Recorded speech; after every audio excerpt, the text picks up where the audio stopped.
Hello everyone, this is Max from Online Prospects, and I decided to record this video to answer the most common questions about search engine optimization and some general questions about digital marketing that will help you to understand how to promote your business more effectively on the platforms like Google, Facebook, and other digital platforms. So let's begin.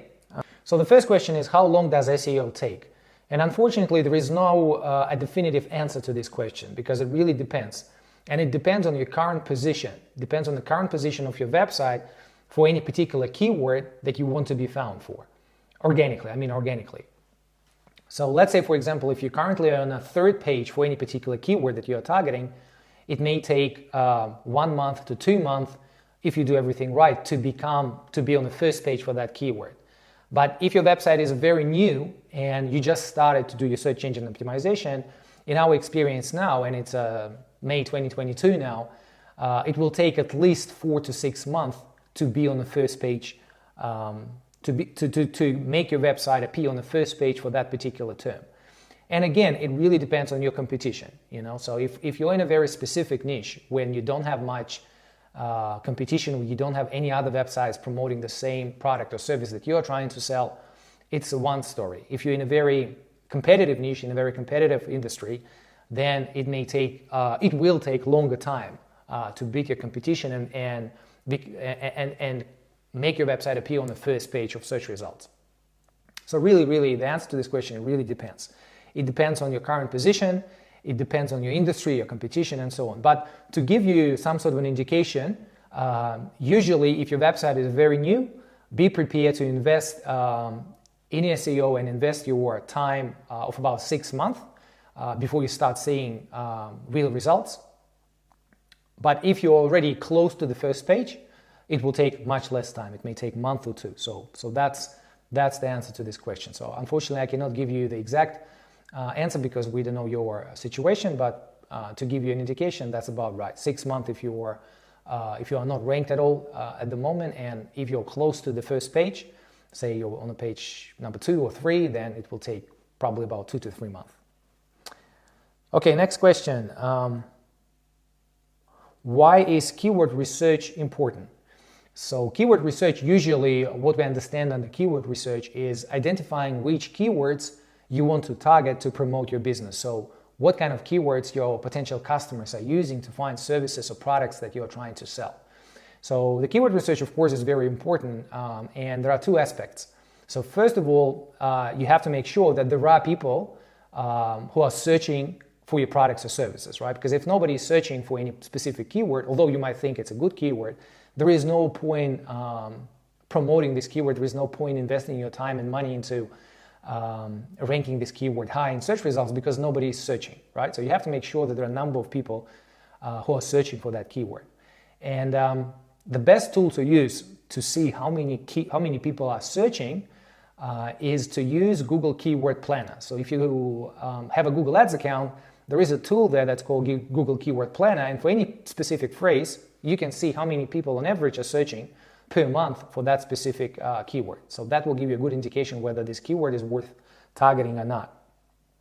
And another aspect, when you do the keyword research, you have to see what kind of competition you will be playing against, right? So again, if the keyword is very competitive and many other businesses are trying to get ranked for this keyword, then you will have to evaluate whether it's worth investing your time and money and competing for that specific keyword, or maybe it's worth to check some other keywords where you have less competition. So that's why keyword research is very important. So the first thing is to see whether people are searching or not, and the second thing to see how competitive it is. And then you decide whether to put it on the list of your targeted keywords or leave it alone. Now let's go to the next question. And the next question sounds like this. Why mobile SEO is important, and is there a difference between optimizing your website for the mobile and desktop? Now, first of all, I want to tell you that when you search for any specific keyword on your desktop computer or your mobile, you will notice that the results are slightly different. And this means that when you're optimizing your website, you'll have to make sure that you optimize your website effectively good for the desktop users and for the mobile users as well. Because let's say, for example, if your website is not mobile friendly, if it doesn't have a responsive design, etc., it means that your users will not have a good user experience when they visit your website on a mobile, right? So Google knows about it, and because of that, they are ranking the website based on user experience, right? So you have to know that when you're optimizing your website to get to the top position in Google search results, you have to make sure that you cover both desktop optimization and mobile optimization as well. And that's why the SEO for the mobile is very, very important. Now, next question. How can I drive digital traffic to my site immediately? So if you need customers immediately, you want to get people to come to your website straight away, what can you do if you don't have time to wait for the organic rankings and you need customers now? Well, that's actually how Google makes their money, right? So Google has an advertising platform called Google Ads, where you can place certain ads that will appear when people are searching for the specific keywords that you want to be found for. And your ads will appear, your text ads will appear, or your display ads will appear. And when people click on those ads, they will come to your website. Of course, you will have to pay for each visit, for each click when they come to your website, but this is how you can get traffic to your website immediately. Unfortunately, in this video, I will not be able to cover the Google Ads, how it all works in detail. But if you have any questions about it, just send me a message under this video and I can share some information with you, or later on I will definitely shoot some videos about Google Ads, how it all works, and how to optimize your account to pay a minimum amount for the traffic to your website and high quality traffic. So consider just subscribing to this channel, and down the track we will definitely cover Google Ads in details. Now let's go to the next question. How can I avoid Google penalties? How can I avoid Google penalties? Now, first of all, let's establish what is the penalty that you can receive from Google. Sometimes what happens, say for example, you're running your business for a while, you have a certain position for any specific keyword that you are targeting in organic search results, and you wake up one beautiful morning and see that your rankings are not there anymore. So you cannot find yourself, you cannot find your website for that keyword anymore. It's no longer on the first page, second page, third page, and so on. You don't see it at all. In this situation, it's likely that you received a penalty from Google, or your website received a penalty from Google for certain actions, right? Now, how can you avoid these penalties? Usually what I recommend to our clients is to visit the specific rules that Google have stated a long time ago, and you can see them online. It's called SEO Starter Guideline or SEO Starter Guide, and I will leave the link under this video where you can check these rules. It's a pretty long document, but it outlines everything that Google accepts when it comes to search engine optimization and what they don't want people to do, right? So the most common reason for you to be penalized is if you are buying backlinks to your website, and we will cover this topic again later in the video. Maybe I will have to shoot another video about the backlinks and how to build them properly. But if you are buying links to your website from some third parties, chances are that you will get penalty at some stage for doing that, because Google completely against buying any backlinks. All backlinks have to be built naturally, providing users with the best user experience and most informative content. So avoid buying links. Second most common thing that you can get penalty for if you copy the content. So for example, you copy certain article from somebody's website and place it on your website. So that's, again, a no-no from the Google point of view, and you can receive penalty for that. Another reason may be that your website went down, right? So if your website went down, it's no longer accessible, after a certain time, Google will remove it from rankings, right? It's not really a penalty, and you can fix it fast if you caught it up on time. But if your website is offline, if users cannot reach it, then at a certain stage, your website will get off the rankings because, again, you're not providing best user experience for people who are clicking on Google results and coming to your website. But like I said earlier, the best thing for you to do if you want to learn about all penalties that you can receive from Google for certain actions, visit these documents called SEO Starter Guide, and I will leave a link under this video. And again, if you have any questions, or maybe you're not sure about certain situation that you currently have, feel free to leave a message or contact us and we can discuss your particular situation in details. Now let's go to the next question. Next question is, why is blogging valuable? Why is blogging valuable? Now blogging creates an opportunity for you to create an extra content, right? Because when you create your blog and you post certain articles, certain posts within your blog, you answering certain questions that your potential clients might have, or you're just explaining certain products or services that you provide, that gives Google an extra content, so extra information that can help users to understand your product or services better. And if you provide this information, Google wants to reward you for that, right? So if you provide extra information for the users, Google wants to reward such activities from the website owners. So that's why, in simple terms, blogging is important, because if you consistently posting extra information, useful information for your readers, then you basically providing a good service, a good user experience, and that's why Google rewards such activity. So that's why blogging can help. Now let's go to the next question. And the next question is, what are meta tags?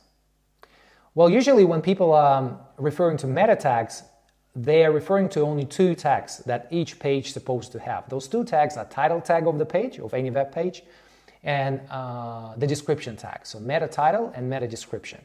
Now these two tags are describing what that particular page of your website, what is it about. So let's say, for example, you have an online store, you have multiple products. One of the pages in your online store is covering white t-shirts, right? So your title tag will have to state that this page is about white t-shirts. And your meta description tag can have a bit more information about that particular page. So you can say, for example, white t-shirts for men and women, lots of different sizes and so on. So title tag, usually it's short, and meta description tag is a bit longer, but again, it's just describing what that page is all about. So title tag and meta description tag are giving the search engine a brief about what that particular web page on your website is about. Another very important role for the title tags and meta description tag is that they appear in the search engine results. Most of the time, not all the time, but they do appear in search engine results. So when you are searching for something and the results that you see coming after you clicked on search, this information, this text is coming from the title tag and from the meta description tag. So they're very, very important in terms of search engine optimization, not just from the point of view that you're giving Google information about the web page, but also you can effectively use these tags to attract users to click on your search results, right? Because you can use call to action phrases, something like learn more, click here to find out our prices, and so on. So it's very, very important to create those title tags effectively, not just from the point of optimizing it for the search engine, but also to make sure that you have high click-through rate, so high number of people who are clicking on this result. So very important how you write these tags in order to optimize your website. Now let's go to the next question. Is video important for SEO? Is video important for SEO? And to answer this question shortly, yes, video is very, very important for search engine optimization. And logic here is very simple. The more media you can provide for the users to answer their queries, the better it is. That's how Google thinks, and that makes logical sense, right? Because the more information in the different formats that you can provide for any specific user who is searching for something, the better it is. And of course, Google wants to reward this activity if you're not just having a written text on the page, but also a video, because that gives user a full experience and much better user experience when they're trying to find certain information.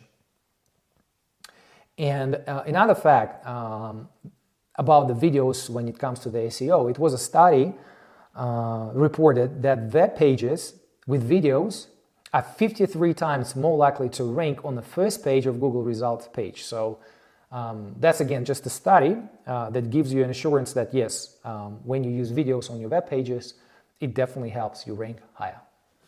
Now let's go to the next question. And the next question is, what is local SEO? What is local search engine optimization? And what are the best ways to locally optimize my site? Now, what is local SEO? Local SEO usually refers to a situation when your business can service only a particular group of people who are living in a specific location, right? So if, for example, you are a painter and you're servicing Sydney Northern Beaches, and you want to be found when people in that area are searching for painters, right? So you're a very, very local company servicing specific local people.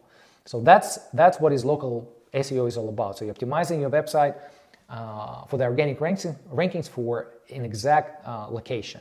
Right now, what are the best ways to locally optimize your website? And the answer to this is pretty simple. You just have to use a lot of specific location keywords on your website. So if your website, as in previous example, if you're a painter and you are trying to service the customer from northern beaches only, then you'll have to have a lot of keywords like painters northern beaches or painters Sydney northern beaches. So you'll have to use a lot of specific location keywords.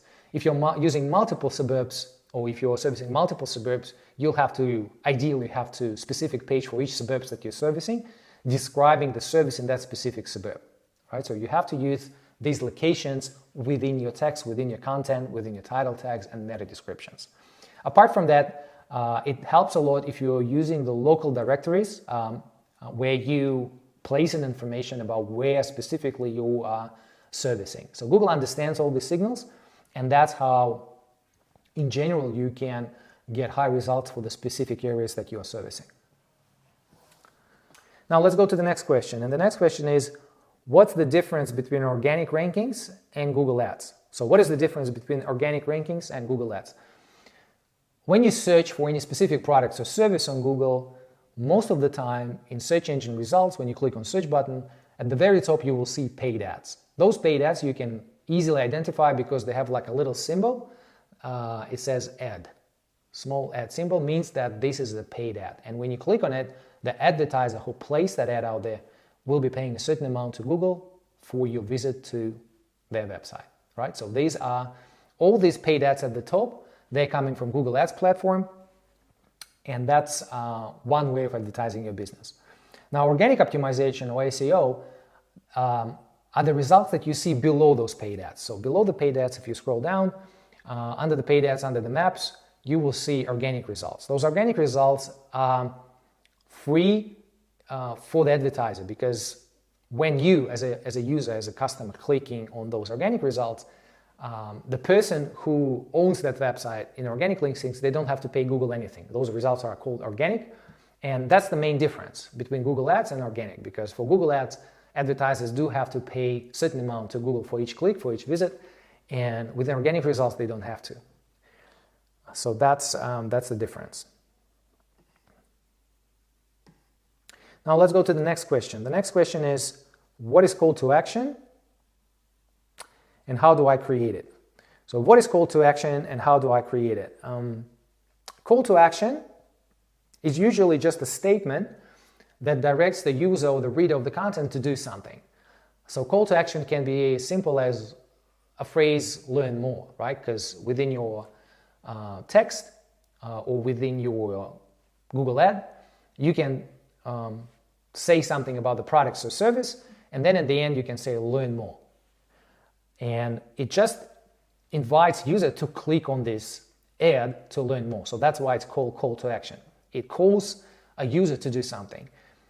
So examples are learn more, book now, receive a free quote now, call us today. So all these are little call to action phrases. Now the next question, does web design affect SEO? Does web design affect SEO? Now the simple answer to this question, and some of you may not agree with me, but I would say no, the design doesn't affect SEO. But that also, we have to establish what we understand under the design. So if you understand the structure of the website under the design, then yes, the SEO will be affected. But if you understand just the colors and color of the buttons or which kind of a template you decided to use in terms of color palette, etc., then if you understand design under these kind of terms, then no, it will not affect SEO. What I mean by structure. So ideally, each page on your website should be accessible within 3 clicks. So let's say, for example, you're on the home page, and to reach any other page on your website, it has to be click 1, click 2, click 3. That's maximum. Usually, I would prefer to have only 2 clicks to access any page on your website. Because if your website page is hidden under many clicks that you have to go to that page first, another page, effectively you're hiding it from Google search bots, right? And that may affect your rankings. So structure may affect the rankings, but the design the colors, etc. Don't worry about it. It will not affect your search engine optimization. Now let's go to the next question. The next question is, what is conversion optimization? Well, conversion optimization is a process of optimizing, converting your website traffic into actual business inquiries, right? Because it's one thing to get visitors to your website. Another thing is to make them do certain actions on your website, be it a call or online form submission or placing the product in your shopping cart and then paying for it. So the conversion is the process of basically making the next step, right? So the first step is usually visiting your website. Second step, depending on your business, is either to contacting you by online form or calling you if you're running a service business, or if you're running an online business, then placing a product in your shopping cart, and then next conversion will be paying for this product from your shopping cart. So the conversion optimizations means optimizing these steps. So you want to make sure that if you have 100 people visiting your website, a high percentage of them, let's say 20, will actually contact you. And this number can always be optimized. You can always play with it. You can always try different strategies to optimize these conversion rates. And in general, that's what conversion optimization is all about. And it's a whole process of testing different methods. Sometimes you will find out that a certain small change of like changing the buy now button color from green to red or from red to green will do a big change in terms of your conversion.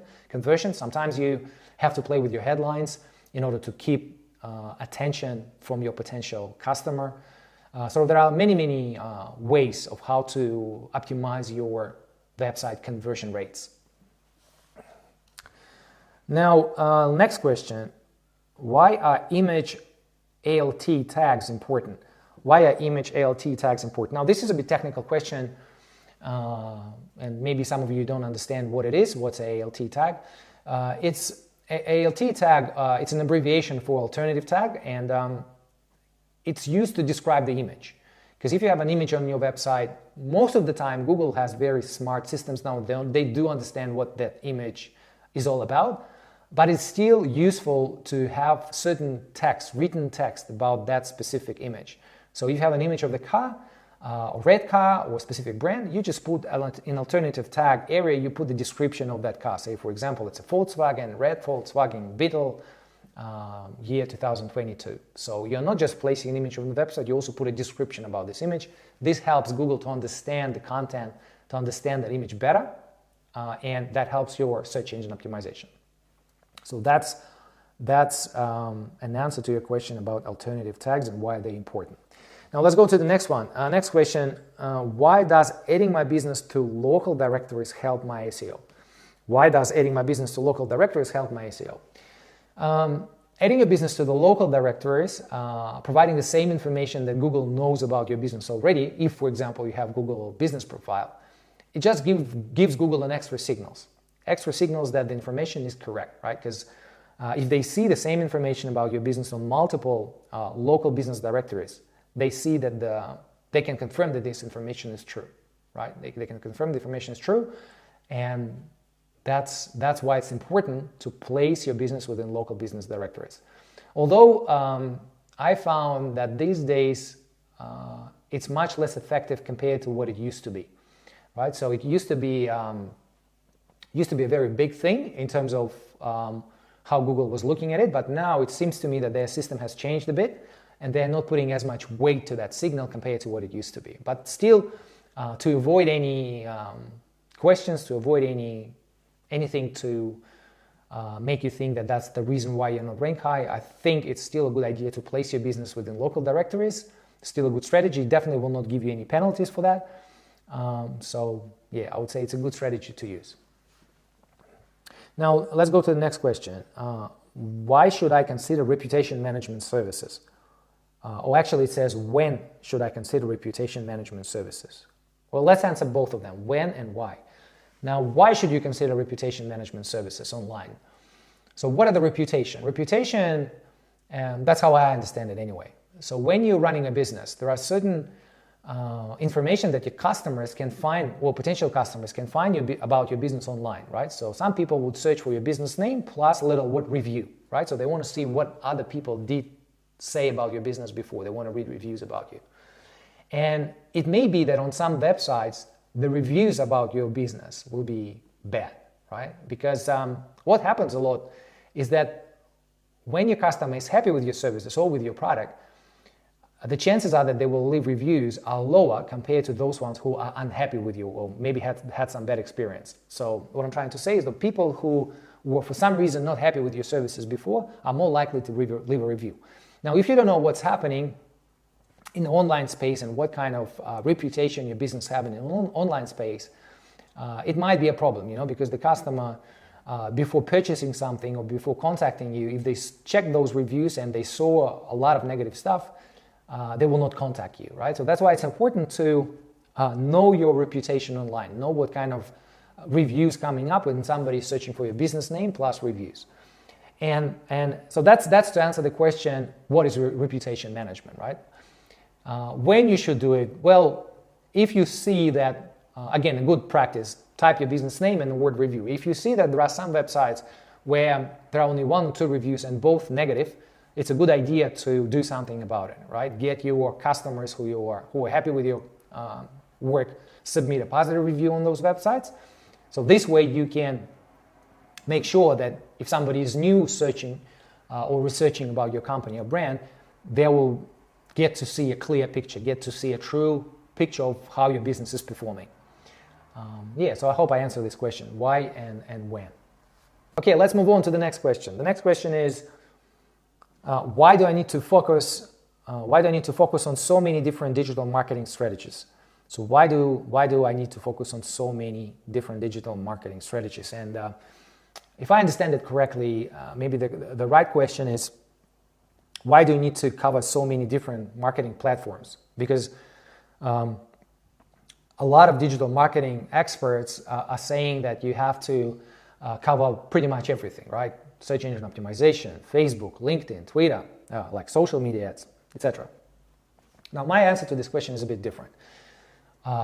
First of all, it really depends on your service, right? What kind of service or products that you are selling. Because if you're selling a specific product from a very specific niche, and people don't know about this particular product yet, they don't know how this product can help them, and they're not searching for this product, it will be not advisable to you to spend a lot of money on search advertising, right? Because nobody's searching. The product is new, they're not searching, so really you have to display the product first, and a social media campaign will be more beneficial in this case because you get to show your product to the audience, right? You get to explain this product. And it's not really useful to advertise it on a search because nobody is searching. So what I'm trying to say is it really depends on your particular business, what kind of business you're running. If you're running a local service and your customers on a daily basis looking or searching for your services, like painter, concreter, or fencer, or etc., then obviously it's a very, very good and profitable exercise to place your advertisement on Google search because you know that the audience is there and they're searching for this in this particular moment in time. They're searching for your products or services, so it's a good marketing to place your ad out there. And in terms of the social media platforms, it comes to the testing, right? So what I'm trying to say, it's a good idea to try your different hypotheses about marketing, right? So you can try advertising. What I'm trying to say is you can try advertising on Google Ads, you can try advertising on Facebook and LinkedIn and Facebook if you believe that's where your customers are. You can try all of these platforms, but then what you do, you have to check your results. You have to see where did you get the most value for money, right? So the where, if you advertised on Google, how many customers did you receive for the budget that you've spent? And how many customers did you receive for the same budget on Facebook, Twitter, and so on? And then once you have this information, only then you can decide which platforms are still worthwhile for you to go on with and which platforms you should cut off. Because every one of us, every business owner have a certain limit in terms of their marketing budget, right? So if you have a certain limit, then you have to make sure that you spend your money where you can get the most benefit. And in my experience, most local businesses, local service businesses, get the best results using Google Ads and search engine optimization. Other businesses like online stores they are 50-50. Again, depends on the product. You can use effectively search engine optimization and advertising using Facebook, and it can be equally profitable. So to answer this question shortly, you have to test, right? You have to test different platforms, get the results, and then you decide which platforms to keep and which to cut loose, right? And it's an ongoing exercise because the situation can change. Maybe now Google will be better market for you to spend your money on your ads, and maybe in sometime in the future there will be some other platform, or maybe Facebook in sometime in the future will take over, because the situation is constantly changing, especially if you're in a competitive industry. If you're in a competitive niche, people always fluctuate. Sometimes you have less competition, sometimes more. So it's always worthwhile checking your results, analyzing them, and based on that, make your decisions. And while we're on that topic, I just want to tell you that's very, very important, of course, to have your Google Analytics installed. Google Analytics is the tool that helps you to understand your traffic, understand your conversion rates, and so on. So you can see this exact data of how many people coming to your website, how many people contacting you, how many people even scrolling through your pages. Also a very, very good informative information, because if somebody came to your website and they're not scrolling down, something is wrong, right? Because usually if the customer is interested in your products or services, they would spend a certain amount of time on your website. They will learn more. But if you see that they're coming to your website, they're leaving within a few seconds, not scrolling down, that something is wrong with that specific traffic, and you have to find out what, because otherwise you'll be just wasting your money for nothing. And now, guys, the last question in this video will be, how can I keep track of the progress? How can I keep track of the progress? Well, like I already mentioned, the best thing is to use Google Analytics. Google Analytics will show you the traffic that's coming to your website, which platforms people are coming from. Are they coming from Google, Facebook, LinkedIn, maybe some other platforms? So you can see exactly how many people are visiting your website, what are they doing on the website. So Google Analytics is a must thing to have to keep track of your progress. If you want to keep track of specific rankings for any specific keyword that you're trying to target, it's also a very good, there is a very good tool called Google Search Console, and you can also, it's free, you can use it on your website. You just have to install a few pieces of codes on your website to make sure that it collects data. Yeah, Google Search Console is very, very important to keep track of your results.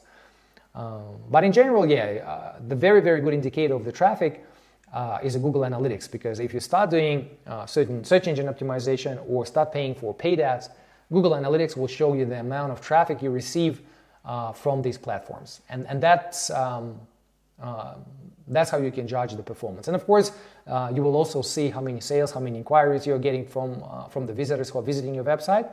And based on that, you will know what kind of profit you're making. And then you can understand whether the money that you invest in this advertising is actually worthwhile.